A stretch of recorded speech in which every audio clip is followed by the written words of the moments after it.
Pessoal, a gente fez um intervalinho rápido para não atrasar. Agora a gente tem a participação do Dr. Marcello Deraco, que ele é o coordenador, o chefe do grupo de doenças peritoneais do Instituto dos Tumores de Milão. Então, assim que ele estiver online, a gente pode colocar o Dr. Marcello. Ele não está online ainda? Você sabe quando ele... A gente pode voltar com os depoimentos, a hora que ele estiver online, você consegue saber a hora que ele está online? Aí você avisa e a gente põe ele. Então, pessoal, o Dr. Marcello, o professor Marcello ainda não está online, a gente vai voltar com os depoimentos. Bom, meu nome é Mirella, eu não me apresentei antes, mas diante do que a Samara contou aqui, talvez seja interessante saber uma outra situação da anestesia. Quando o doutor Sérgio, que foi um anestesista, eu estava com muito medo, porque eu não sou uma pessoa tão religiosa assim, né? Embora tenha fé, etc., mas eu não sou uma pessoa religiosa. Então, para mim, morreu, a gente não tem muita explicação de nada. Para mim, o importante é viver agora. Então, anestesia, eu tinha muito medo de achar que, tipo, morreu, né? Acabou a possibilidade de experimentar isso que a gente está fazendo aqui. E o doutor Sérgio me tranquilizou muito. E quando eu acordei da cirurgia, ao contrário da história da Samara, que eu achei muito engraçada, eu tive a melhor experiência da minha vida. Eu não teve marido, pais, eu amava os meus pais, eles já são falecidos, amigos, viagem. Eu não consigo traduzir em absolutamente nada do que aconteceu na minha vida que tenha me dado a sensação de felicidade que eu tive quando eu acordei. Era como se meu corpo fosse um computador e estivesse sendo carregado, assim.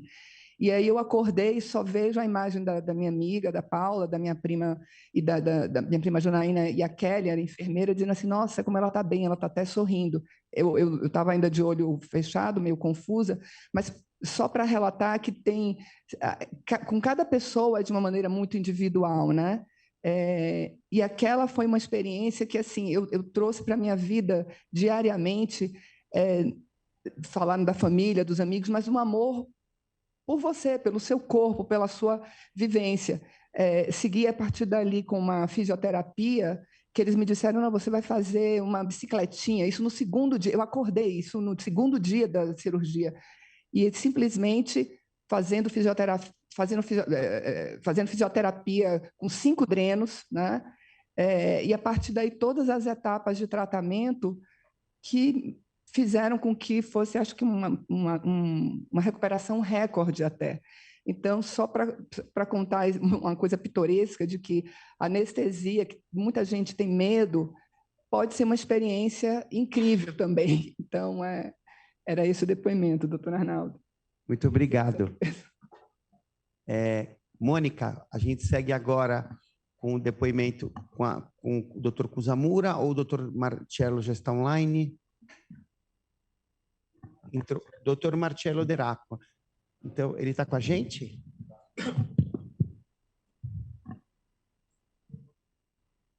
Salve, professor Marcello Deraco. Então, bom dia a todos. Isso é uma reunião juntas, doentes, família, expert da área do tumor peritoneal. É isso, não? Sim. Eu vou condividir com vocês vou condividir com vocês a minha apresentação. Só um minuto. Então, congratulação por organizar um meeting com os doentes, as famílias dos doentes, os médicos que trabalham na área do tumor peritoneal. Isso é uma coisa muito importante, porque a colaboração entre o doente, a organização de doentes, os cirurgião, oncologista que trabalham na área do tumor peritoneal é muito importante.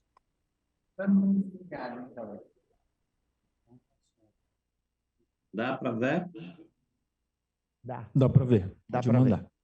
Vou continuar? Sim. Sim. acessando aqui para ver como é que está na live. A gente aqui na Itália também organiza periodicamente al meeting com os doentes. Isso o último meeting que a gente organizou no 2 anos atrás, em Milão. Tive uma aula completamente cheia de doentes, de doutor que trabalham na área. Foi uma coisa muito interessante. Uma osmose de informação entre os doentes e os médicos. Era uma sessão que foi organizada para 2 horas e ficou para as 4 horas, porque as perguntas dos doentes nunca acabavam. A minha experiência na área dos tumores peritoneais começou no início dos anos 90. Foi a primeira a época as metódicas da citoredução e da quimiopertermia intraperitoneais era ainda embrional.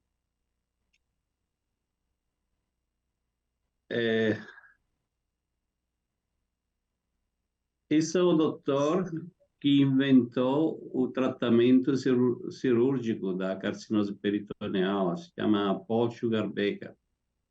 Eu tive a oportunidade de visitar ele para um tempo importante em Washington, lá onde ele trabalhava, ao Washington Hospital Center, e trabalhei com eles e com o grupo que se ocupava do tratamento da carcinose peritoneal.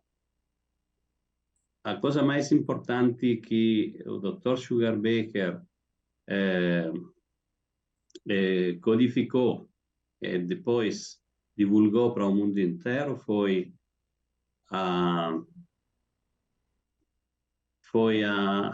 a técnica da peritonectomia. É um conceito muito importante.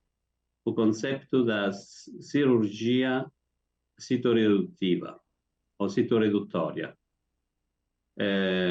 Citoredução significa que você leva toda a doença que tem na cavidade peritoneal, sem malattia residua, doença de resíduo. É um conceito muito diferente do debulking.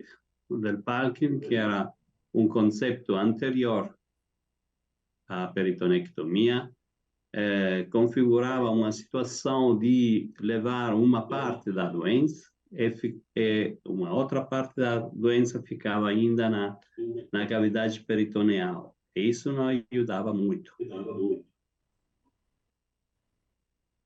A segunda coisa mais importante que na época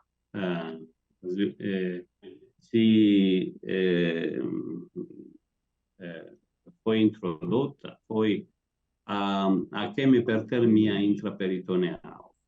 In effetti, o conceito da quimiopertermia intraperitoneal era um conceito que foi introdotto anteriormente, no início dos anos 80.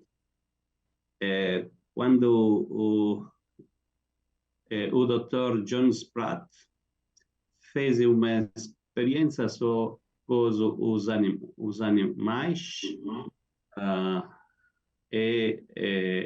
ele concluiu que o tratamento de hipertermia e de drogas direto na cavidade peritoneal era um tratamento que podia ser feito sem grande importante morbidade.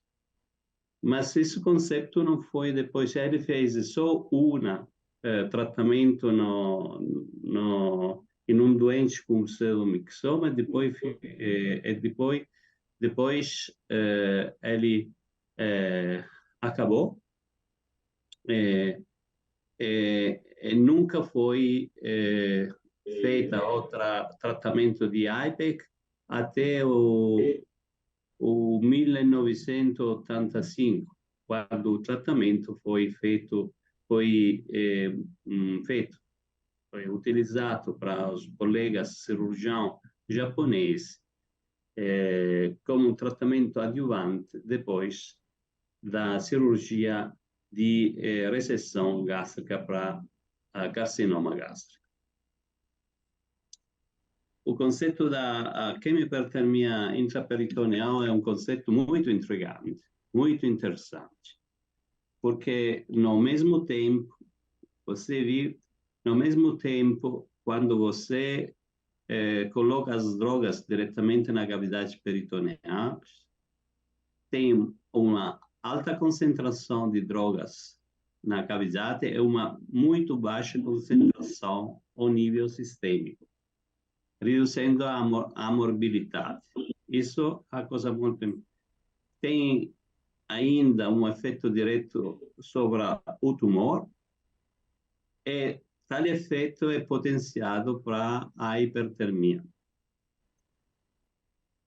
À época não existia mais máquina sofisticada como tem hoje. Muitas máquinas que eram utilizadas para fazer a quimiohipertermia intraperitoneal era cosiddetta homemade, era uma máquina muito artesanal. Agora existe no mercado muitas disponibilidade de máquina para fazer a quimiohipertermia intraperitoneal. Essa máquina que a gente utiliza aqui no Instituto de Tumor de Milão. Isso dá para manter a temperatura na cavidade peritoneal constante, deve ser entre 42 e 43 graus. A perfusão é feita para um tempo variável, entre 60 e 90 minutos, dependendo das drogas que vêm utilizadas, com um fluxo mediano de 700 ml.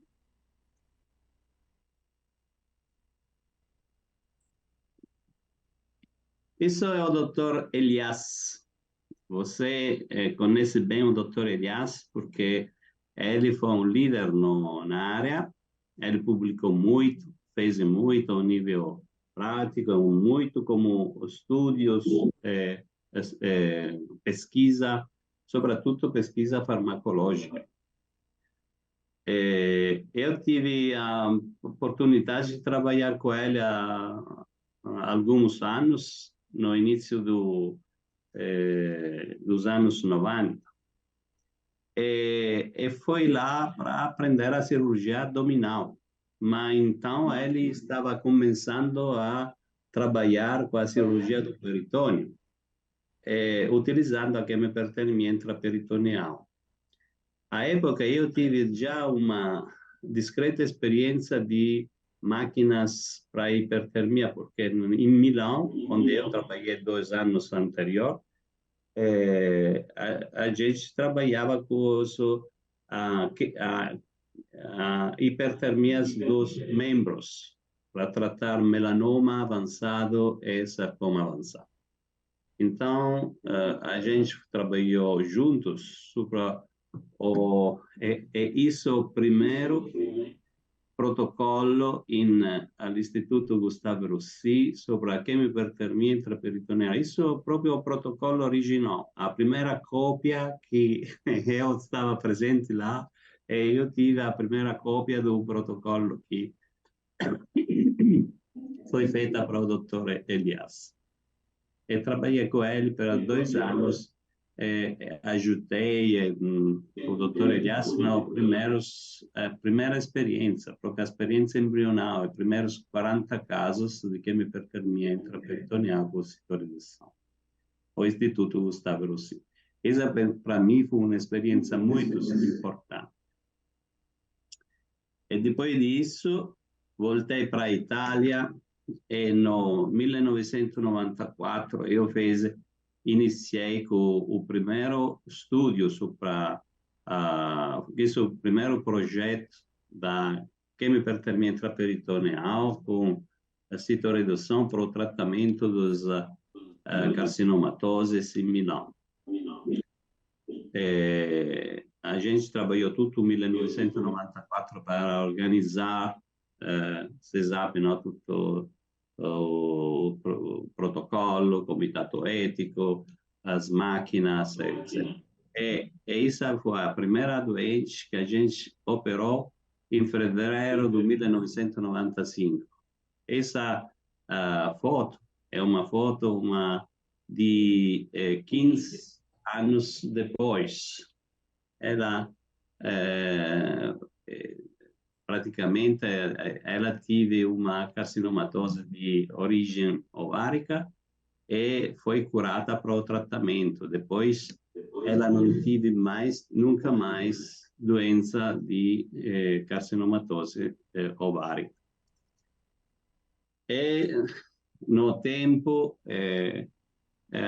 a gente formou um grupo multidisciplinar para o tratamento da carcinomatose, para a produção de estudos para pesquisa, para publicação dos resultados, e teve o grupo de cirurgião, e você no Brasil conhece muito bem o Dr. Cusamura. E depois tem o Dr. Barato, o Dr. Waglio, e depois a doutoressa Zaffaroni, que si occupa da pesquisa di base, è biologa, os patologo esperto do mesotelioma, patologo esperto do colon cancer,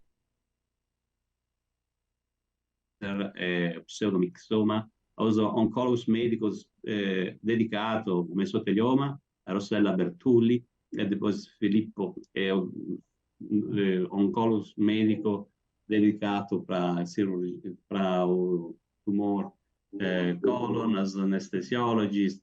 Então, tem agora um grupo, isso é uma foto de alguns anos atrás, quando eu estava ancora um pouquinho mais gordinho, não? E agora o grupo é muito mais grande. Isso é uma até o 2021, mas até agora a gente tratou 1.300 doentes com tumor peritoneal, com quimioperitoneia e peritonectomia. Você sabe que a técnica da peritonectomia é baseada sobre a descrição de Sugar Baker. Ele codificou 5 differenti tecniche di peritonectomia. Isso que você vê agora é considerata a sexta manovra di peritonectomia, que si chiama mesenterectomia. Você vê aqui doente com mesotelioma, com muita paciência, tem que levar todo o extrato peritoneal do mesentérico. Esse é o resultado depois. Esse é um doente tratado 6 anos atrás, está vivente sem maladia agora, sem doença. Então, agora é considerada a sexta manovra de peritonectomia. E no curso do tempo, a gente trabalhou muito sobre pesquisa clínica associada à pesquisa de base. Esses são os diferentes estudos, não? Do primeiro estudo que foi no 1995 que eu mostrei a cópia original do projeto, até o último estúdio, ou alguns, entre os últimos estúdios, que foi, fiz um estúdio internacional que a gente está levando com grupos de inglês, espanhóis, também com outros grupos de estúdios italianos sobre o pseudomixoma. Na hora, a gente tem, no total, 8 estúdios ativos, todos financiados para diferentes organizações, com um budget muito importante. A gente está trabalhando muito sobre o cólon, está trabalhando muito sobre o pseudomixoma, sobre o mesotelioma também.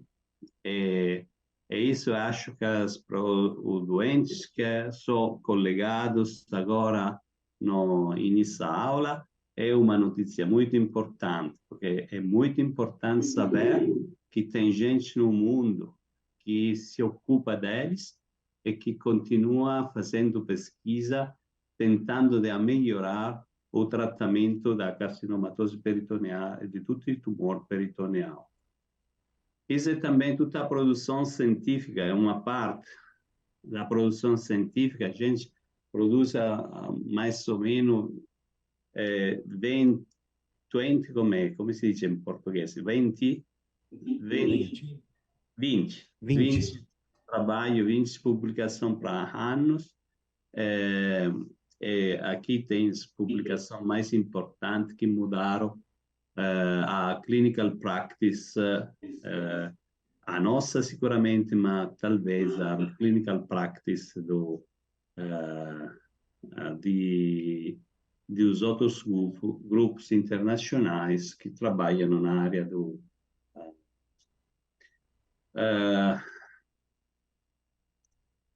esse é o primeiro estudo randomizado que foi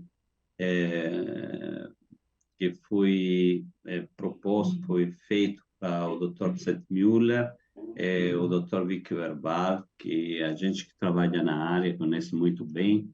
É um estudo randomizado que foi sobre a carcinomatose do carcinoma colorectal. E você can ver que os doentes tratados por cirurgia mais IPEC têm uma sobrevida melhor dos doentes que foram tratados só com cirurgia. Então, esse estudo foi também fechado antes do tempo, para motivos éticos, e o tratamento ficou standard na Holanda, onde foi feito. Tem também estudos que foram negativos para a IPEC, como o Prodigy 7 foi negativo, a parte uma subset de doentes onde o tratamento IPEC aparentemente aumenta a sobrevida dos doentes. Eu falo dos doentes que têm um PCI intermédio entre 11 e 15. Mas, em geral, o tratamento foi negativo, mas a experiência que foi maturada no mundo inteiro com a IPEC, sobretudo não utilizando diferentes drogas, como oxaliplatina, como a experiência do Instituto, a nossa experiência é muito uma experiência positiva, porque você pode ver que tem mediana, tem uma sobrevida de 60% dos doentes a 5 anos, quando tem boa condição. Só o PCI não é muito alto, o doente fica em boa condição, não tem metástase à distância.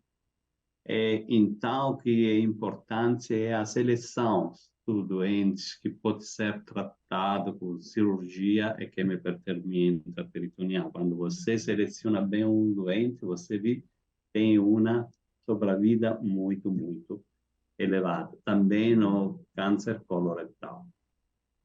Por isso, o tratamento de citorreduzione IPEC na linha guida italiana é recomendado.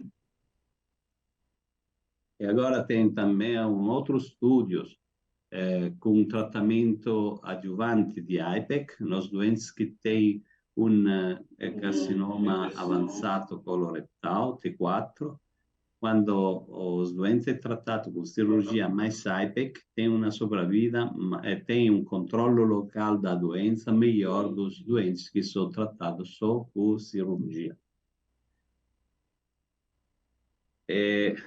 Outra demonstração que a IPEC melhora o outcome dos doentes com carcinomatose peritoneal, e no caso específico é carcinomatose de câncer ovárico. É demonstrado o estudo de Wilhelmine van Driel, que se chama OVPEC1. Os doentes com doença avançada foram tratados antes com 3 ciclos cura de quimioterapias sistêmicas, depois com citorredução é randomizado em 2 braços, um recebeu IPEC, o outro não.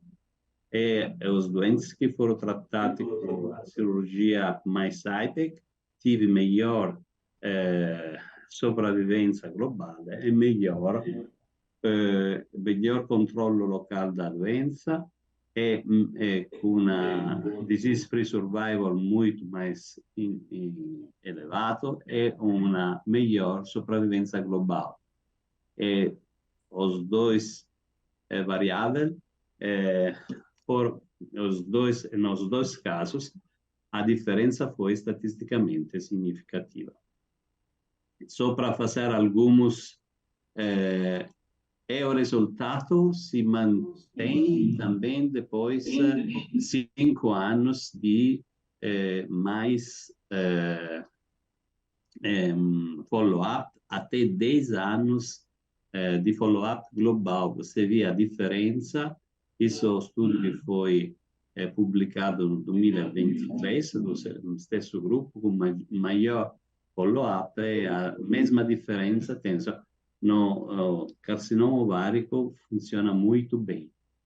E por isso foi proposto outros estudos para tratar os doentes na primeira linha, que se chama OVPEC2, e está recrutando os doentes no período.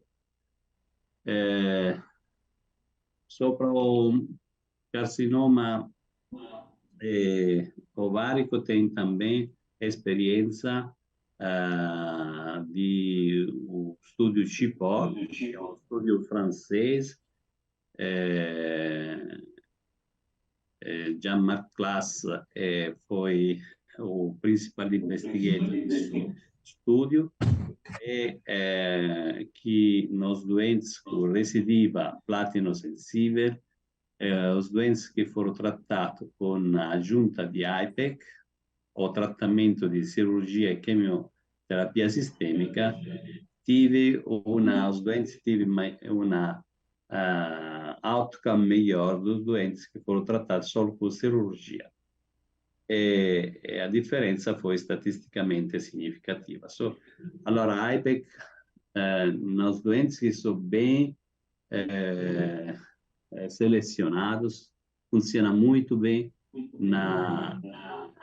em upfront e também quando tem uma recidiva. Mas a coisa importante é sempre a seleção dos doentes. Recentemente, a Beate Rau trabalha na Alemanha, publicou os resultados do estudo GastriPEC-1, com resultados interessantes, sobretudo no controle local da doença, quando recebeu IPEC. E a mesma coisa foi demonstrada o studio che fu pubblicato da Pierre-Emmanuel Bonneau, che fa parte del gruppo di Lyon, diretto da Glynn, il professor Glynn, dimostrò che quando tem poca doenza, meno di 6 di PCI, T6 di PCI, e IPEC funziona e dà una maggior sopravvida e maggior controllo locale da doenza. Allora tem una differenza statisticamente significativa na overall survival, disease free survival, nos doentes com PCI até 6. Ainda a seleção dos doentes é a coisa mais importante. Quando a gente trabalha sobre a doença muito agressiva, como carcinoma do estômago, o PCI tem que ser muito baixo. Esse é um estudo que agora acabou de recrutar os doentes, a gente está esperando para os resultados, ed è o tratamento adjuvante IPEC. Também seu estudo, o principal investigator, o Dr. Olivier Glynn. Essa é uma meta-análise que a gente publicou com um grupo que trabalha em um hospital perto de Milão. E da meta-análise risulta che o tratamento IPEC dà uma importante tem um importante impacto na sopravvida no controllo locale do carcinoma gastrico in diverse fasi, in differenti situazioni, sia come quando è utilizzato come profilattico, quindi quando non tem carcinomatosi peritoneal, ma sia e também quando no setting curativo, quando tem carcinomatosi peritoneal. Mesotelioma è un trattamento standard, citoreduzione IPEC, mas também no mesotelioma o que é importante é a seleção dos doentes. A seleção dos doentes é feita se basa sobre dois diferentes parâmetros. Uno è a quantità di doenza che è misurata con PCI e una do Ki67, che è un parametro di proliferazione cellulare che tem que ser avaliato antes da decisão terapêutica. Aqui tem uma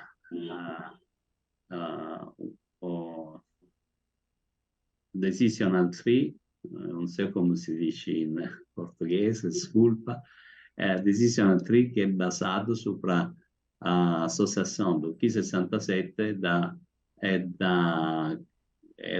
do PCI. Allora você can ver che quando o Ki67 è baixo, indipendentemente do PCI, o tratamento raccomandato è citoreduzione IPEC. Ma quando o Ki67 supera 9%, tem que ser muito cauto na indicação do tratamento cirúrgico. Então, o tratamento é melhor tratar os doentes com alto índice proliferativo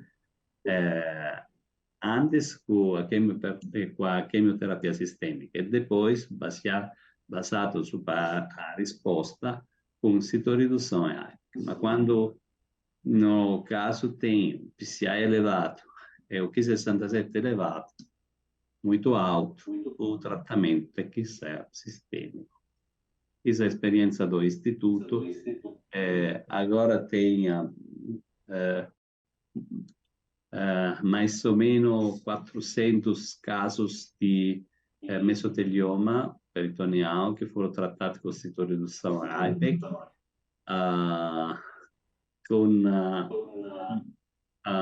mais ou menos 50% de sopravvita a 5 anos, uma boa mediana de sopravvita aqui é maior de 40 meses na população geral. Mas se você vai avaliar os doentes com boa prognose,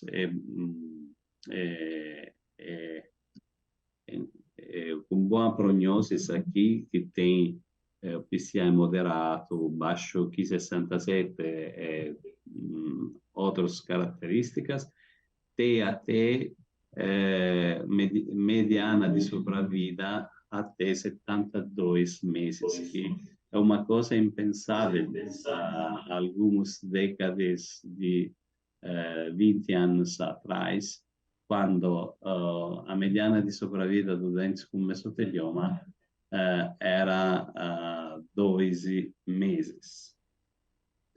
Então,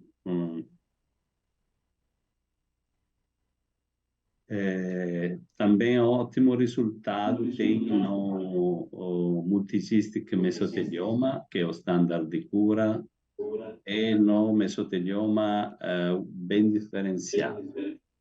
São sottotipos muito raros de mesotelioma que beneficiam muito do tratamento de citoredução mais CyPEC. Pseudomixoma tive que falar ao menos um dia inteiro do pseudomixoma. É um tumor que origina de um tumor mucinoso da apêndice, apêndice.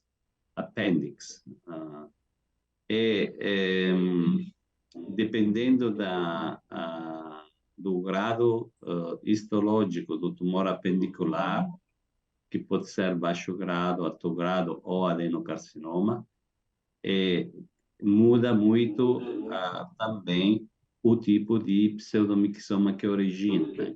Esse é um pseudomixoma acelulato completamente, um pseudomixoma baixo grado, ou um pseudomixoma alto grado. Todos esses doentes foram tratados com a mesma técnica, peritonectomia total, quimioperitoneia intraperitoneal, no residual disease. Então, você vê, tem uma diferença estatisticamente significativa entre os 4 diferentes tipos de pseudomixoma.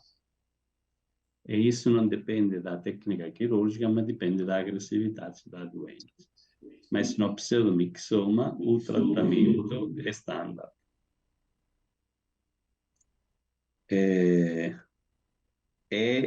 O estudo que foi feito para o Dr. Kusamura sobre uma casística do PSOGI, o registro PSOGI, demonstrou que quando a peritonectomia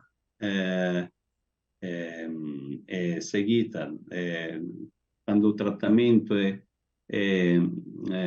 consiste na peritonectomia mais CyPEC, a sobrevida é maior que o doente que é tratado só com peritonectomia, com uma diferença que é estatisticamente significativa. Esse é um tumor que eu tento sempre de falar, porque é um tumor pouco conhecido. É o tumor seroso papilar primitivo peritoneal. Praticamente a mesma histologia do tumor ovárico, a característica é que os anexos, o ovário, não é muito envolvido da doença, o peritônio é completamente interessado da doença. É o contrário do tumor ovárico primitivo. Infelizmente, este tumor particular, raro do peritônio, foi sempre considerado como um tumor ovárico, é tratado como um tumor ovárico. A gente mudou o paradigma de tratamento desse tumor. Essa foi a primeira experiência, 22 doentes, que foram tratados com neoadjuvante completa, 6 6 ciclos de quimioterapia sistêmica e depois peritonectomia total, que é um peritoneal intraperitoneal, com resultado de sobrevida e progression-free survival, que são muito, muito interessantes, considerando que a sobrevida, o tratamento clássico, a mediana di sopravvita non è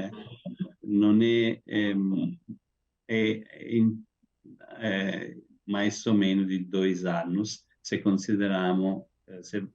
considerando todos a casística que foi publicada. Essa projeção com dados não ancora publicados, que agora tem 55 casos tratados, e você vê, tem uma sobrevida que se mantém como em primeiros 22 casos, e também o controle local de doentes é muito interessante.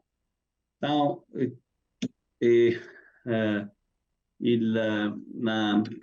na linha guida italiana dos tumores peritoneal, isso é AIOM significa Associação Italiana Oncologia Médica. A gente visita juntos com oncólogos médicos, e foi um trabalho que agora é considerado a linha guida do Ministério da Saúde na Itália. Isso é o site onde todos os resultados são disponíveis. É o tratamento de citoredução que é hipertermia intraperitoneal é recomendado sobretudo os tipos histológicos que a gente falou. Carcinose de cólon, ovário, de estômago, pseudomixoma e mesotelioma. Óbvio que tem que bem selecionar os doentes. Que era presente, porque era presente no Congresso de Venezia, o último Congresso PSOGI, a gente fez também um consenso multissocietário envolvendo diferentes sociedades. Você viu, ESSO, Huracan, SSO, AIMIC, etc. Muitas sociedades foram envolvidas, trabalhando sobre as diferentes doenças para obter um consenso sobre a recomendação do tratamento de citoredução e AIP. Essa tabela resume tudo. Você pode ver como tem uma recomendação que diferencia, pode ser conditional, pode ser strong ou conditional, mas tem uma recomendação sobretudo a doença que é a doença peritoneal. Isso é um consenso que foi condotto com uma técnica que se chama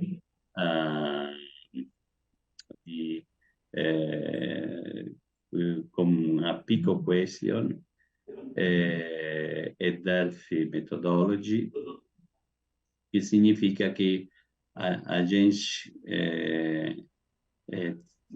que o consenso foi obtenido su doente que tem características específicas, ok? Quindi tem que, mas são doentes que são a maioridade dos doentes, mas são doentes com características específicas, bem definidas. Essa é a recomendação do PSOGI sobre o mesotelioma. Isso aqui é mais ou menos l'underground, a metropolitana si lembra come a metropolitana di Londra, schematicamente a raccomandazione sopra la doenza appendicular e sopra il pseudomixoma peritoneo che foi prodotta também do PSOGI. Tem outra recomendação que foi feita recentemente, a recomendação das drogas que tem que ser utilizada na IPEC. Sinteticamente, cada doença tem um esquema de drogas com concentração em todos que é recomendada para differenti doenças que é tratada com AIDS. O gástrico è raccomandato platino, l'aggiunta di amitomicina C. No coloretto è raccomandata amitomicina C, no pseudomyxoma platinum mais mitomicina C, no mesotelioma platinum mais doxorubicina e no vaio o cisplatina sozinho. Então, tem o outro conceito, é o último que eu quero de estressar, é isso. E a técnica da peritonectomia é uma técnica complexa que precisa de muito treinamento. O cirurgião que pratica essa cirurgia, ele sabe bem que tem uma curva de aprendizagem. A curva de aprendizagem é muito longe no tratamento da citorredução. Isso a curva de aprendizagem que a gente fez para o Instituto do Câncer de Milão é praticamente a minha própria curva de aprendizagem. Eu fiquei competente para fazer uma citorredução completa e depois de 137 casos tratados. E para manter baixo, controlada a morbilidade, depois 149 casos tratados. É muita coisa. Um outro conceito muito importante que não todos os hospitais podem fazer um tratamento de citorredução mais rápido. Tem que selecionar os hospitais que têm tudo as facilities, todas as máquinas que precisa para essa técnica. É manter um treinamento contínuo. Esse treinamento contínuo foi bem calculado e definido para esse estudo francês, que foi conduzido para mais de 7.000 casos de doentes tratados e de 45 proceduras por ano. So, hospital que é de referência para o tratamento de tumores peritoneais tem que fazer no menos de 45 proceduras por ano. Seria preferível fazer mais disso. E a coisa fica ainda mais difícil e mais complicada quando a gente trata doença como o pseudomyxoma, o mesotelioma, essa doença muito difícil. Aqui a curva de aprendizagem é de 100 casos de doença rara. Então, o cirurgião fica competente para fazer um bom tratamento depois que tratou no menos de 100 casos de pseudomyxoma mesotelioma. Última coisa, a última slide, para dizer que a formação é uma coisa muito importante. É importante ver haver um tutoraggio de um cirurgião que é competente quando algum cirurgião quer iniciar uma experiência sobre o tratamento dos tumores peritoneais. Isso é muito importante. E também seria muito interessante, esse é um produto que é oferto de Psoji, juntos com a ESSO, que é a Società Europea di Cirurgia Oncologica, ed è a scuola, European School of Peritoneal Surface Oncology, che è un programma completo di formazione clinica, scientifica, pratica sopra o trattamento da citorizzazione mais IPEC. Ed è molto interessante con chi sta iniziando, no? Sta iniziando ed è interessato a passare isso na vita profissional, sarebbe molto interessante partecipare a alguns di programma di formazione come può essere a European School of Peritoneal Surface Oncology. Tem muita coisa a dizer. Eu spero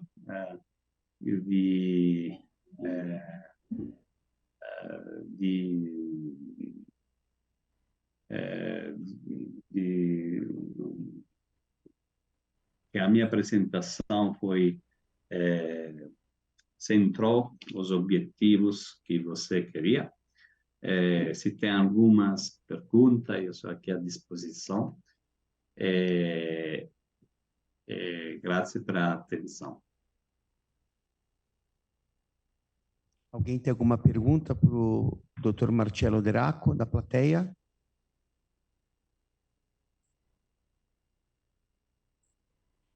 Dr. Marcello, muitíssimo obrigado pela participação e muito obrigado. Vocês querem comentar alguma coisa, Raul? Muito obrigado, professor Marcello, pela participação. É extremamente útil para os pacientes aqui do Brasil escutarem a sua fala. O senhor poderia comentar só como é feito a referência, o referimento ao Instituto de Tumores desses pacientes, só para os pacientes aqui do Brasil entenderem como é a dinâmica aí na Itália? Na Itália existe todos os italianos, os cidadino italiano têm uma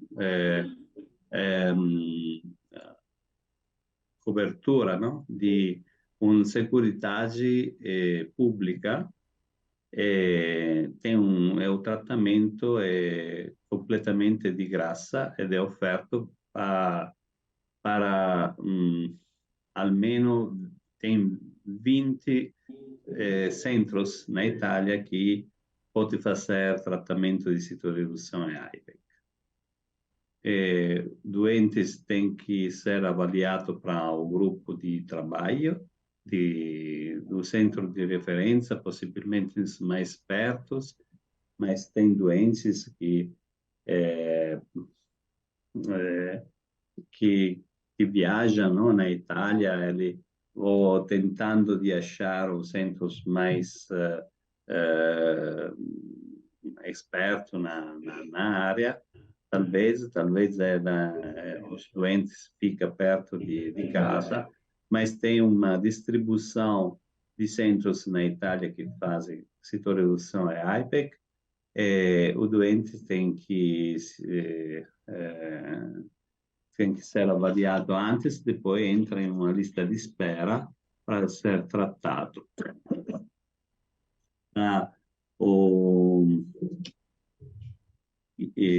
Se você não tem uma cobertura assicurativa, no? Pública do Sistema Sanitário Nacional, tem que pagar o tratamento diretamente, ou se o doente tem seguro, é o seguro que vai eventualmente pagar, mas na maioria dos casos, na Itália, para os doentes italianos que têm o seguro público, tem um tratamento completamente de graça, e de boa qualidade também. Doutor Marcello, qual é o tempo da fila de espera? O paciente chegou aí até o Instituto Moro de Milão, até ele ser operado, quanto tempo demora? Isso depende do tipo de doença que o paciente tem.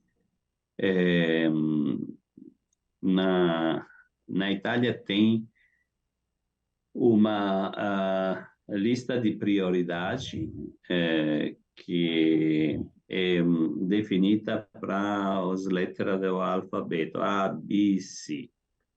A, B ou C. A significa que o doente tem que ser tratado em emergência, mas não é o nosso caso, não?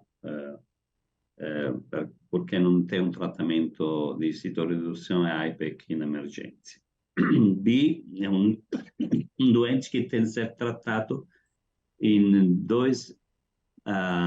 entre os 2 meses que foi diagnosticado o cancro. Isso para doença agressiva como cólon, estômago, ovário. Mas você sabe que todos os casos de doença de carcinomatose peritoneal, da cólon, gástrico, etc., são doentes que são tratados antes com quimioterapia sistêmica. E a linha guida prevede que tem um tratamento de quimioterapia neoadjuvante.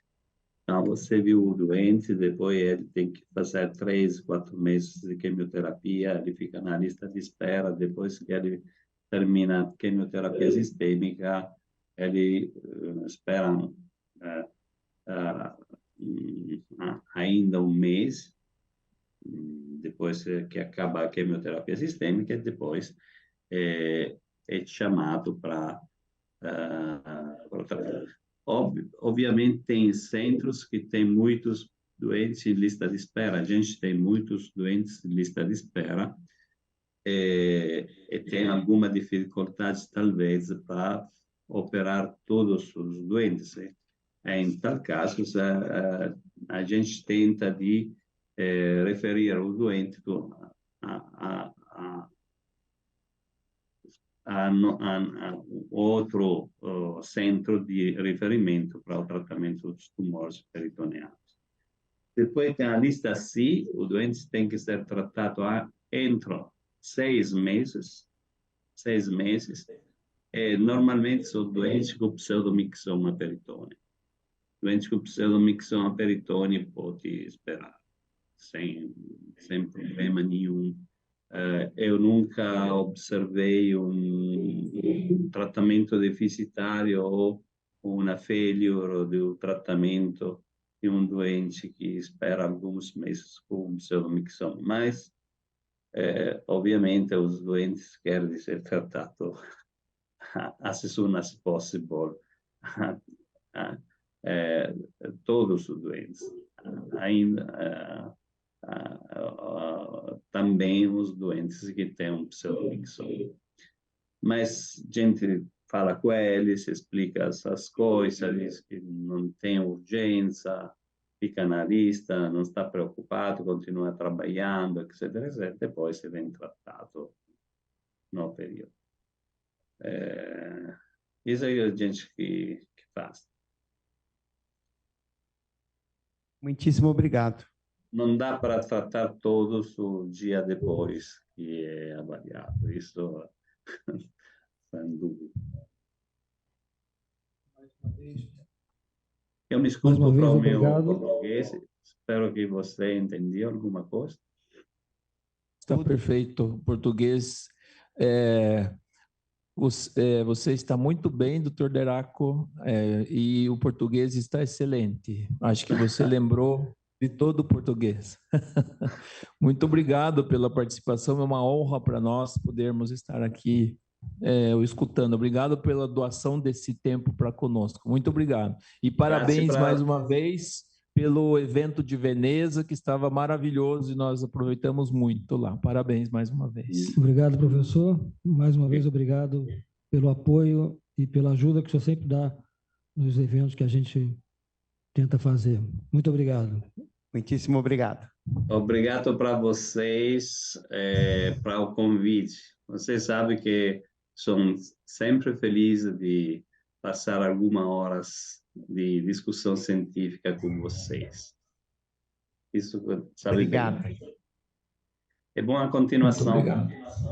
Obrigado. Tchau, Marcelo. Tchau. Muito Tchau. obrigado. Tchau a tutti. Tchau. O Instituto de Tumores de Milão, onde o professor Deraco chefia o grupo de peritônio, é hoje um dos principais centros de doença peritoneal do mundo. O professor Deraco é um dos principais cirurgiões de peritônio do mundo hoje. Então, a gente ter a possibilidade de ter esse acesso e sempre aprender com ele é sempre muito proveitoso. Obrigado, professor. Obrigado, professor Deraco. Tchau. Tchau a tutti.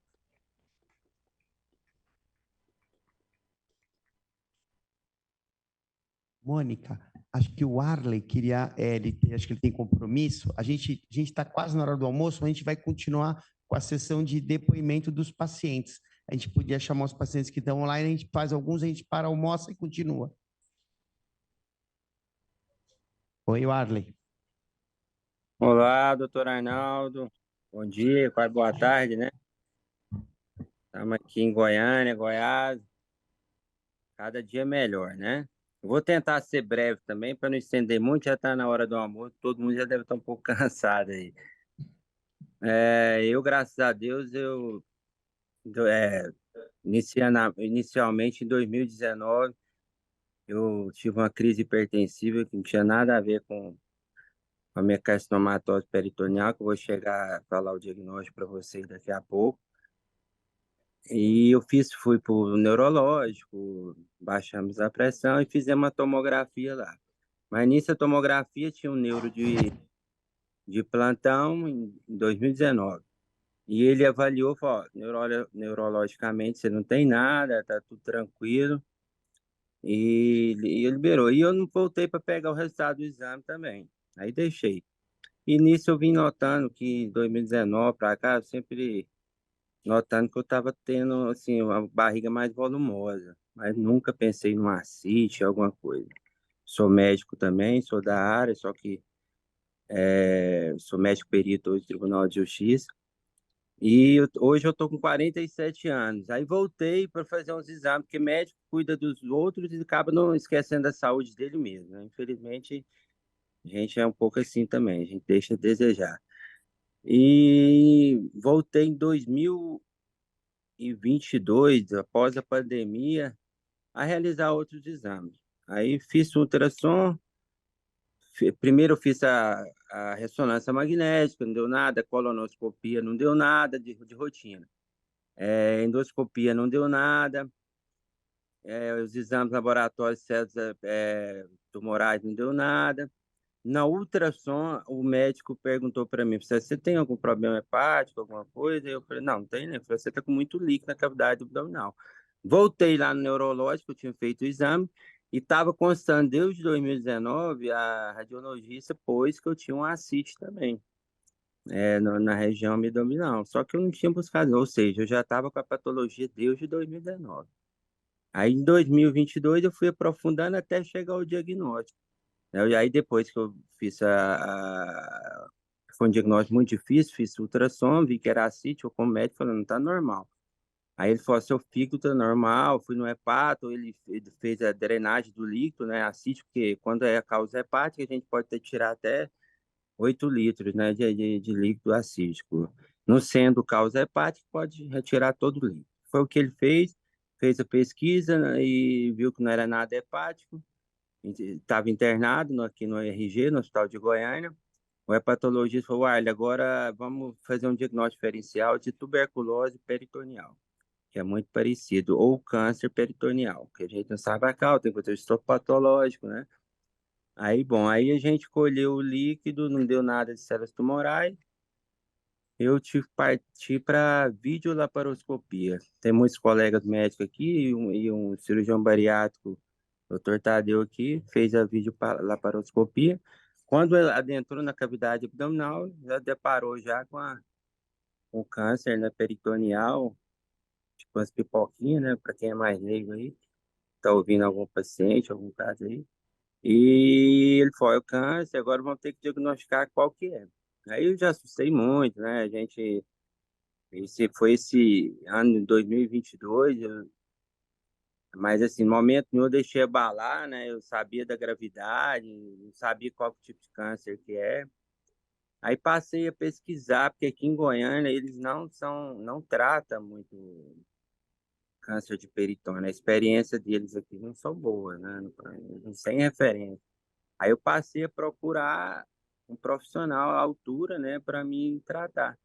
Foi onde, graças a Deus, eu encontrei o Dr. Arnaldo pela internet, essas coisas todas, que hoje a gente acaba acessando, né, toda essa área aí para descobrir o que é o melhor, o Dr. Google, né? Mas eu cheguei a conversar com outros profissionais e foi indicando realmente que o Dr. Arnaldo era o mais apto para essa patologia. E sim, procurei ele, já tinha feito esse patológico aqui, que saiu que era um mesotelioma epitelioide primário de peritônio. Uma doença rara, né, que é um em cada 2 milhões, se eu não me engano. Fui lá para o doutor Arnaldo, onde iniciou tudo. Né? Quando eu entrei no consultório, o doutor Arnaldo, também igual eu, um pouco sensitivo, já falou assim, ó, pode ficar tranquilo, eu já sei dessa patologia, você vai curar, vai dar tudo certo, pensamento positivo, que eu vou te curar, e ele já me passou muita positividade. Eu acho que todo médico, todo profissional tem que abrir sim, né, o jogo, independente da gente ser médico ou não, tem que falar, esclarecer o paciente, mas tem que ter muito cuidado com as palavras também, porque acaba que a gente, que é portador, a gente assusta muito, né? Então, o fator psicológico meu eu nunca deixei abalar. Fui para o doutor Arnaldo, onde iniciou todo o tratamento, a gente iniciou com PIPAC, né? Fizemos 6 etapas de PIPAC, as quimioterapias intraabdominais e as venosas. Cheguei a fazer 6 e pele reduzir, porque o índice meu estava um pouco alto, né? Que é o cálculo que vocês fazem aí, para chegar a um ponto, né, de cirurgia. E graças a Deus, né, ainda corri o risco de não ser operável, né? Estava um pouco disseminado, porque pra você ver, eu estava carregando essa doença há mais de 3 anos e não descobria nada. Eu não tinha nada de sintoma, eu era totalmente assintomático. A única coisa que eu senti é cãibra, muita cãibra mesmo, e que até hoje a gente não descobriu bem a causa da falta do magnésio, que eu faço uma reposição até hoje, semanal de magnésio, mesmo após o ato cirúrgico, eu vou chegar lá. Então, cãibra, eu estava assim, sem saber o que era, e hoje né, a gente descobriu que era falta de magnésio. Aí depois que fizemos o diagnóstico patológico, fizemos as PIPAC, fizemos as quimio tudo, o doutor Arnaldo partiu para a cirurgia, que é a citorredutora, né, e a HIPEC. E, lógico, eu acho que foi, por incrível que pareça, o meu câncer não é invasivo intraintestinal, né? Tanto é que na colonoscopia não viu nada, incrível. Então, assim, é um diagnóstico muito difícil de fazer, ele fica superficial mesmo. Mas aí, assim, felizmente ou infelizmente, também teve que mexer no intestino, né? A gente arrancou boa parte do que eu creio, acho que é do Delgado, né? Doutor Arnaldo está mais por dentro disso aí. Que eu não entrei muito em detalhe, não, porque eu não gosto também de saber muito detalhe, não, porque a gente fica meio amedrontado, né? Minha esposa, Ariana, está lá, depois ela pode falar um pouco mais e me ajudou muito também. Operamos agora em novembro do ano passado. Tive algumas complicações que não é esperado, né? Eu tive pneumotórax, derrame pleural, fiquei muito grave mesmo, pós-cirúrgico e fiquei, eu creio que foi 40 dias em sedação, né? Mas, assim, o que eu mais sofri mesmo foi problema da extubação, né? Que foi a traqueostomia. Eu nunca dei tanto valor em beber água. Sofrer, igual eu sofri assim na UTI, foi muito pesado, mas superei tudo, graças a Deus. E assim, graças ao doutor Arnaldo, né, a equipe toda, que é multidisciplinar da Beneficência Portuguesa, que me deu um amparo legal, os profissionais da UTI, que eu devo muito a eles também, que segurou as pontas, né? Então, acho que tudo isso é um fator importante para mim estar vivo hoje, né? Porque foi diagnosticado, né, numa hora correta, a tempo ainda de fazer uma cirurgia e, né, ter essa sobrevida maior. Depois a gente fez outros exames, né? Depois do pós-cirúrgico, deu o mesotelioma, epitelioide, né? O mesmo diagnóstico de baixo grau. Então, assim, graças a Deus, estabilizou bem a doença, acredito, assim, eu penso toda hora em cura mesmo, que eu vou curar e vai dar tudo certo. E estou vivendo um dia após o outro, mas muito feliz e estou tranquilo, não tenho dor, ainda estou com a colonostomia, com a ileostomia, né, que teve que mexer um pouco no intestino aí, que eu estou aguardando aí o doutor Arnaldo me dar uma posição para a gente voltar e reconstruir a parte aí também da ilha também, que estou torcendo para ser o mais breve possível também, que a ilha também incomoda bastante, apesar que eu já acostumei com ela também. A gente no início apanha um pouco, né? Porque tudo é novidade para a gente, porque eu como médico, mas não sou da área, né? A gente fez clínica médica, cardiologia, nunca tive experiência nenhuma na parte de oncologia. E graças a Deus hoje eu tenho só que agradecer, tô esperando só fazer a reconstituição. E, né, doutor Arnaldo, tô esperando o play do senhor aí, pra gente voltar para São Paulo aí e ficar e levar uma vida aí normal aí, que eu já tô levando, graças a Deus, tá tudo bem comigo, tô muito feliz, apesar dos perrengues que eu passei pós-cirúrgico, que é normal, porque hoje você pode fazer uma cirurgia de dedo, ter complicação, né? A gente sabe que a medicina não é matemático, né? Então, assim, para mim, eu tô agradecendo cada vez mais a Deus por tá superado esse momento aí tão difícil e tá vivendo aí um dia após o outro aí. Tô muito bem. Eu acho que o meu relato aí é mais breve, é só para entender que o câncer hoje, né, a gente ganhar um dia de vida, de sobrevida, a gente, pela medicina, está muito evoluída. Você pode ter bastante parâmetro para uma cura mesmo, ninguém pode desistir nunca. E, pensamento positivo o tempo todo, porque a mente é o motor, né, do corpo, onde a gente acaba, se a gente abalar, que a gente na medicina chama imunodeprimido, aí não vai responder a químio, a pipaque, a tratamento cirúrgico, a nada. A gente tem que ter fé, porque eu acho que a fé move montanha, a gente cria anticorpos com a fé também, porque o fator psicológico é muito importante. Então, isso aí que eu deixei para todos os pacientes, sempre ter positividade, independente de ser um mesotelioma, epitelióide, de ser um pseudo, de ser, né, um tumor em outras áreas. O câncer está aí, a gente tem que enfrentar ele. Gente, assim, eu, por exemplo, nunca tive imaginava que eu ia desenvolver um câncer com 47 anos de idade, né?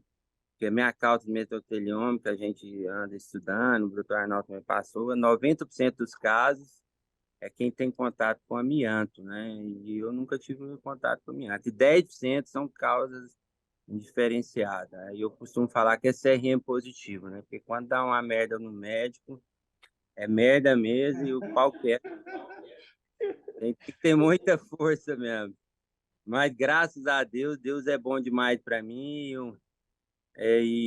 Se Deus quiser, como o doutor Arnaldo falou, vai viver 100 anos. Preocupa não preocupa com amanhã não. A gente pode morrer de acidente, a gente pode morrer qualquer hora, a gente é mortal. Mas o importante é a gente estar com a cabeça boa, procurar grandes profissionais, né? Como eu consegui o doutor Arnaldo, estou agradecido demais por ter encontrado ele. Eu me desloquei aqui de Goiás, né? E fui para São Paulo tratar e estou ainda acompanhando com ele. E tá tudo certo e vamos que vamos, né, doutor Arnaldo? Tudo certo aí. Warley, muito obrigado pelo seu depoimento. Tá aqui o Ronaldo Rego, que também é cirurgião da equipe. O Ronaldo ajudou na cirurgia. Sim. Todo mundo cuidou de você. A nossa equipe, nós somos em 8 cirurgiões na equipe. E foi uma cirurgia, como você sabe, grande e longa, mas graças a Deus você conseguiu se recuperar. A gente tem que agradecer a todo mundo que cuidou de você. A primeira pessoa que eu quero agradecer é a Ariana, que foi uma leoa cuidando de você. A Ariana é a esposa dele, que é médica. Leoa, estava sempre do lado dele. Às vezes eu estava entrando na UTI, ela saía para comer, ela via que eu entrava. Não, eu vou com você. Uma leoa ficava do lado dele. Olha, impressionante o poder da. A esposa foi uma leoa. A gente tem que agradecer a toda a equipe da anestesia. Tem que deixar ela falar um pouquinho também, porque senão ela passa mal, hein? Ah, ela tá aí, ó. Oi! Eu não Ela sabia que você estava aí. Ela está falando aí do trabalho aí.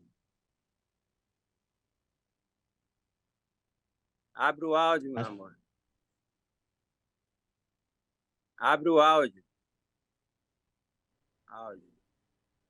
Oi. Aí, abriu o áudio. Oi, Ari. Tudo bem? Tudo, a gente nem sabia que você estava vindo, a gente falou que você é uma leoa, e você realmente foi uma leoa cuidando do seu marido. Parabéns. Ai, muito obrigada. Eu tenho que agradecer também muito a equipe, a você, doutor Arnaldo, que também foi, assim, para nós, espetacular. E toda a equipe, todo mundo da equipe. Doutor Erlan, doutor Ronaldo, doutora Michele, doutora Angélica, toda a equipe, da UTI, a fisioterapeuta, doutor Paulo, as médicas da UTI, os médicos, foi todo mundo, a equipe foi maravilhosa. A gente aqui tem um time, o nosso time é composto por médicos, enfermeiros, fisioterapeutas, psicólogos, terapeuta ocupacional, os anestesistas que fazem anestesia para a gente aqui, quando é HIPEC, são sempre 2 que vêm, a gente sempre fala antes, né? Uma outra coisa também, eu tenho 2 filhos. Os meus filhos, quando tem HIPEC, a Milene está aqui, a nossa secretária, né, que também ajuda em tudo, nosso braço direito e esquerdo. Quando eu tenho HIPEC, meu filho fala, pai, vai ter HIPEC, amanhã eu não posso sair, né? Porque você não dorme direito. Eu falei, não pode. Então, até os meus filhos... o Arley foi assim. Eu falei, se tem cirurgia grande, a regra na minha casa é clara. Os filhos não vão sair na véspera. Aí no outro dia pode sair. Porque senão eu não durmo direito e o paciente não tem culpa, pô. Eu tenho que estar bem, né? Só um desabafinho aqui. Adão Guerreiro, a gente costuma falar que você não tem descanso, né? Você me operou no domingo, com uma cirurgia de quase 14, 15 horas, né? Então, assim, gente, o que você faz, né? Não é foi por mim, para outros pacientes, deixe de estar com a sua família. Eu tenho certeza que não é só o financeiro que a gente pensa em ajudar o próximo, por isso que Deus ilumina sempre os senhores, outras equipes, aí, outros cirurgiões aí, que eu não tive a oportunidade aí do Rio de Janeiro de conhecer, que estão aí, mas toda a equipe, eu ainda, quando eu voltar para São Paulo para fazer a reconstituição da ilha, eu vou agradecer todos, de um a um, eu tenho toda, né, gravada aqui na minha mente, de técnico de enfermagem até vocês médicos, tudo que vocês fizeram para mim. Então, a gratidão é muito, muito grande, né? A gente fica muito feliz com isso. E eu vou, por favor, eu já estou separando o boi aqui, né? O bezerrinho já está virando boi já para a gente fazer uma festa aqui para comemorar depois. Tá certo.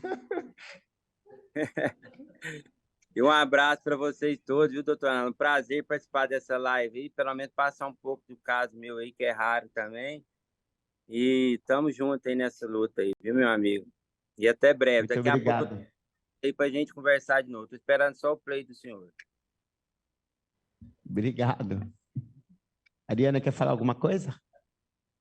Não, é só agradecimento mesmo, e como a equipe foi maravilhosa, como você, né, foi muito importante, porque eu não tinha hora para ligar, eu não tinha, como se diz, eu ficava lá na UTI, cada momento, cada vez que vocês entravam, eu sentia aquele alívio no meu coração, e com muita força e muita fé, né, em Deus, depois vocês, toda a equipe, você, que também me ajudaram e me deram muita força para a gente ter passado por isso tudo, e estamos passando, né, que ainda vai vir mais umas etapas aí, mas que foi tudo muito maravilhoso. Eu só tenho a agradecer a vocês.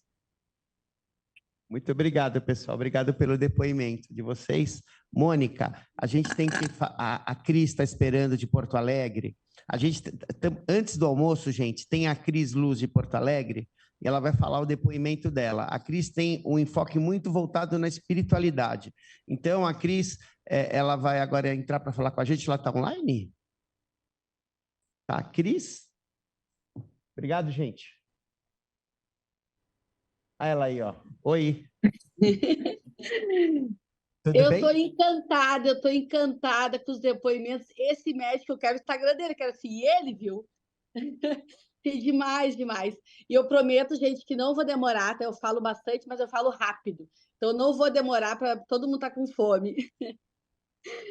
Gente, essa energia é a energia da cura. Esse médico, que não sei o nome dele ali, ele trouxe a energia que é a energia da cura que todos nós, pacientes, precisamos. Eu vou ser bem breve assim, no meu resumo do que eu passei, para que vocês saibam o que está acontecendo comigo hoje. Eu, aos 36 anos, hoje eu tenho 44. Aos 36 anos, eu tive um câncer de endométrio no último estágio. Então, eu já falo para vocês, eu vi o outro médico lá de Milão falando, né, câncer agressivo, tem casos muito agressivos, mas nada, gente, é mais agressivo do que o amor, do que a vontade de viver e a positividade. Então, eu tive esse câncer em 2016, eu fiz a cirurgia de citorredução, porque eu não era uma cirurgia de emergência, houve obstrução intestinal, eu tive que usar a bolsa, que nem ele também, então eu tô encantada com ele. Usei 6 meses a bolsa de ileostomia, e a gente sabe que não é fácil, a gente tem que estar sempre no banheiro fazendo essa bolsa. Depois eu fiz a quimioterapia, depois eu tirei a bolsa de ileostomia, então eu fiz o tratamento de primeira linha, né, pro meu tipo de câncer de endométrio. Passado 9 meses, eu tive a recidiva no peritônio, nas partes que sobraram do peritônio. Então, isso me deixou assim, sem chão total, né? Porque, assim, quando tu vai pela primeira vez passar pelo câncer, tu nem sabe o que vai acontecer, mas fica com medo. Só que depois, e eu sou curiosa, eu tô sempre querendo saber tudo. Tem pacientes que não querem saber nada da doença, eu queria saber tudo da doença, né? Então, quando recidivou no peritônio, eu disse, agora ferrou, agora eu vou morrer. E aí eu olhei para o meu médico, assim, que é o Dr. Márcio Boff, aqui em Porto Alegre, e disse, doutor, vamos fazer quimio já, vamos fazer direto agora, vamos pegar no início, porque, na verdade, eu não tinha nenhum sintoma. Ele descobriu nos exames. A gente fez uma tomografia, como eu estava sempre fazendo. Ele disse, Cris, vamos fazer um PET-CT para confirmar. Fizemos o PET-CT e confirmou. Então, assim, Cris, nós não vamos te botar em quimioterapia agora, porque tu não tem nenhum sintomas, né? Não está atrapalhando nenhum órgão assim sério teu. Então, nós vamos observar. Daqui 2 meses, tu vai repetir esse PET-CT. E daí, nesses 2 meses, eu estava arrasada mesmo, né? As minhas amigas me levaram para o centro espírita e lá eu fiz um tratamento espiritual e me disseram, olha, que eles têm que estudar a doutrina espírita. Fui lá, comecei a estudar.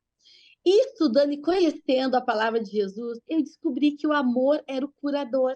Aí, gente, eu dava pulos dessa altura. Eu disse, bom, agora eu não estou só na mão da medicina, está nas minhas mãos.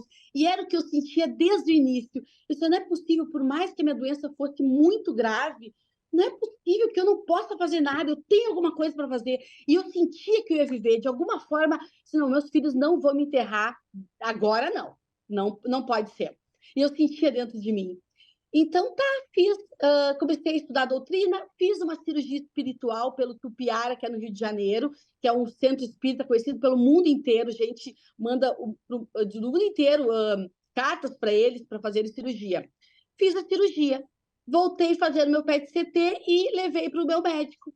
Quando eu cheguei no Dr. Márcio, ele olhou assim, ué, o que tu fez, Cris? Olha, doutor, eu estou tomando passe, eu estou estudando, eu fiz cirurgia espiritual. Tem pacientes que não falam isso para os médicos, já é um puxão de orelha para vocês. Tem que falar para o médico que está fazendo tratamento espiritual, para ele saber a potência que é o tratamento espiritual para o paciente. E ele olhou assim, Cris, alguns focos sumiram e outros reduziram. Então, tu faz o seguinte, continua assim. E aí, depois eu fiz mais cirurgia espiritual também. E, gente, passaram-se 7 anos, a minha doença ela só diminuiu. Cada vez que eu vou no meu médico, faço meu PET-CT, eu sempre faço PET-CT, a doença está lá, ativa, o SUV está lá, mas ela não faz nada, gente, não aumenta, não me incomoda, eu não tenho nenhum sintoma, eu vivo como se fosse uma pessoa absolutamente saudável.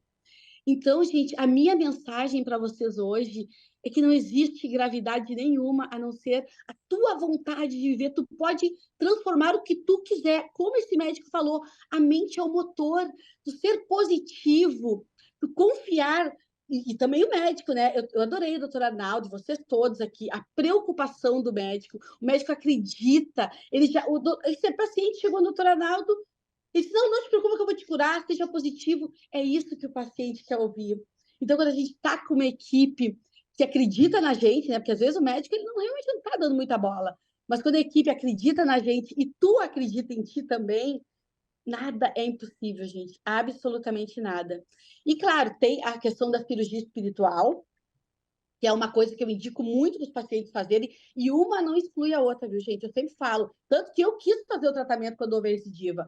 O meu médico disse, não, calma, espera aí, recém saiu de uma químio, faz 9 meses, não é uma brincadeira, químio sair, entrar, sair, entrar. Então, assim, deu branco agora. O paciente, ele tem as duas coisas, uma não exclui a outra, né? Então, assim, eu sempre digo, tu tem que fazer o tratamento do corpo físico, porque o corpo físico é para os médicos da Terra, e o corpo espiritual é contigo, aí é os médicos do céu, porque vocês médicos que estão ouvindo aqui, para onde vocês acham que vão quando morrer? O que vocês vão fazer quando morrer, quando desencarnar? Vocês vão trabalhar, eu sinto muito informar vocês não vão descansar em berço esplêndido, não, como vocês acham, vão ficar descansando no plano espiritual. Vocês vão trabalhar muito e vão trabalhar a parte espiritual. Porque a doença, gente, ela vem da alma. O corpo físico, ele só mostra a doença para o paciente quando ele chega, olha, estou doente. Mas o paciente ele tem que tratar a alma. E como é que a gente trata a alma, gente? Não é viajando, não é comprando coisas, maquiagem, se arrumando, é com amor. A alma só se cura com amor, gente. Então, essa é a minha mensagem. Nunca percam a esperança. E eu também realizei um trabalho muito importante. Isso é fundamental, gente, porque a caridade é o que nos cura. Eu trabalho com pacientes hoje, eu trabalho em hospitais, visitando pacientes em hospitais. E isso realmente nos cura por dentro. Quando eu chego nos leitos de hospitais falando com os pacientes, eles já tomam um susto, porque eles nem acreditam que eu sou paciente oncológica, né? E enche eles de esperança. E a alegria deles bate aqui em mim direto, já começa a me curar por dentro. Então, assim, é importante o paciente saber, né, que ele não... A doença hoje não é aquilo que a gente via antigamente, todo mundo tinha medo do câncer, não falava a palavra câncer com medo de morrer, né? Não, o câncer é uma doença de transformação. A gente tem que transformar, ressignificar. E hoje, gente, a minha vida é infinitamente melhor depois do câncer do que antes. Eu achei que minha vida ia acabar. Achei assim, preciso acabar esse tratamento para voltar à minha vida de antes. Não. A vida vai ser outra. Tu não procure voltar à tua vida de antes. Faça uma nova vida que vai ser muito melhor. Tá bom, gente? Essa é a minha mensagem. Eu não quero tomar muito tempo de vocês. E muito obrigada pelo convite, doutora Arnaldo. Eu adorei poder falar. Né? Olha, doutora Arnaldo não sabe onde é que está se metendo, gente. Mas a minha mensagem é essa mesmo, gente. Não é assim, não é desmerecer a medicina. Os dois andam junto, é medicina e espiritualidade. E isso muito em breve, gente, no futuro, a união dessas duas realmente é o que vai curar todos os pacientes. Não vai ter uma vacina, não, como eles disseram, não vai ter. Né? É nós, é a gente com os médicos. A mudança tem que acontecer da gente, por dentro. E aí sim vai refletir no nosso corpo físico. É isso. Muito obrigado pela sua participação. Obrigado, Cris. Gente, podemos dar uma... Mônica, a gente pode dar um intervalinho para a gente poder almoçar? Vamos lá. Tá bom, pessoal, a gente vai dar um intervalo, a gente volta 1 hora. Tá bom, pessoal? De 1h05. Obrigado.